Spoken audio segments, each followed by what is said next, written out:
Pakej rancangan ekonomi perlu dibentang di Parlimen. Jika Perdana Menteri Perikatan Nasional Tan Sri Muhyiddin Yassin benar-benar menjaga kepentingan rakyat, beliau hendaklah melakukan tindakan yang betul dalam semua perkara. Ini termasuk pakej rangsangan ekonomi dan penjana ini yang kesemuanya menelan belanja sebanyak RM295 bilion. Untuk rekod pada 27 Mac lalu, Muhyiddin menawarkan pakej yang bernilai RM25 bilion yang diperuntukkan sebagai bantuan one-off untuk meringankan beban keuangan rakyat golongan berpendapatan rendah. Berikutan itu, pada 6 April, Muhyiddin menawarkan pakej rangsangan ekonomi yang berjumlah RM10 bilion. Difahamkan peruntukan ini adalah untuk subsidi gaji bagi syarikat perusahaan kecil dan sederhana PKS supaya dapat beroperasi dan mengekalkan pekerja mereka. Terkini pada 5 Jun, Muhyiddin menawarkan pelan jana semula ekonomi negara atau penjana yang berjumlah RM35 bilion. Kita bersangka baik bahawa pakej rangsangan ekonomi ini mempunyai tujuan yang baik. Namun persoalannya, apakah peruntukan sebanyak RM295 bilion ini sah untuk dibelanjakan oleh Kerajaan Perikatan Nasional yang mendapat kuasa tanpa mandat rakyat, tanpa diluluskan oleh Parlimen? Saya mengulas mengenai pakej penjana yang diumumkan kerajaan dengan belanja yang begitu besar. Saya tidak berganjak soal ini bahawa ianya mesti diluluskan dan dibahaskan di Parlimen selaras dengan tekad kita menjadi negara yang demokratik dan ada accountability, kata Presiden Keadilan Merangkap Pengerusi Pakatan Harapan Datuk Seri Anwar Ibrahim dalam satu kenyataan.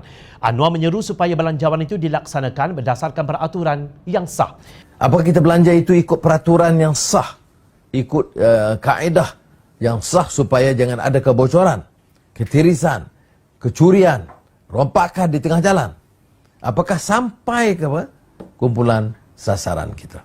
Nah, ini soal-soal yang perlu dibahaskan di Parlimen atau dibuka secara lebih meluas. Persoalan tentang dari mana belanjawan itu didapati dan bagaimana ia akan diagihkan harus dijawab di Parlimen.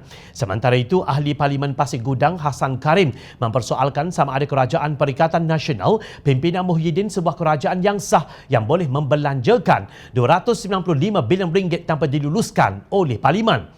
Ada hujah yang menyatakan Muhyiddin adalah Perdana Menteri yang sah kerana pada 1 Mac 2020 beliau telah dilantik oleh Yang di-Pertuan Agong berdasarkan perkara 40-2-A dan perkara 43-2-A Perlembagaan Persekutuan.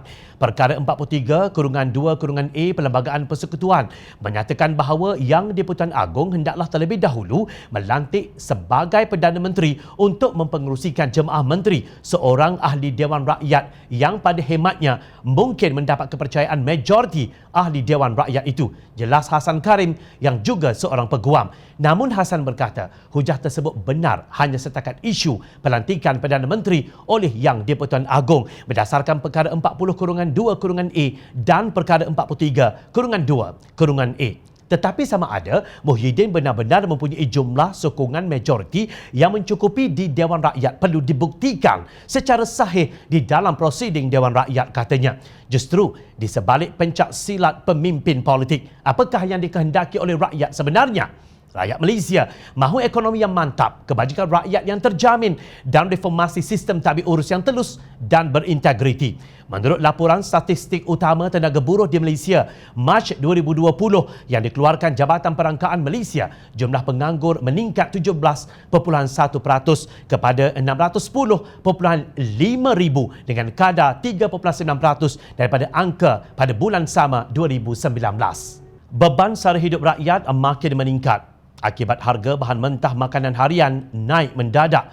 Rakyat bukan dengki kepada percutian menteri mahupun kos perkahwinan anaknya yang mencecah jutaan ringgit atau projek kereta terbang.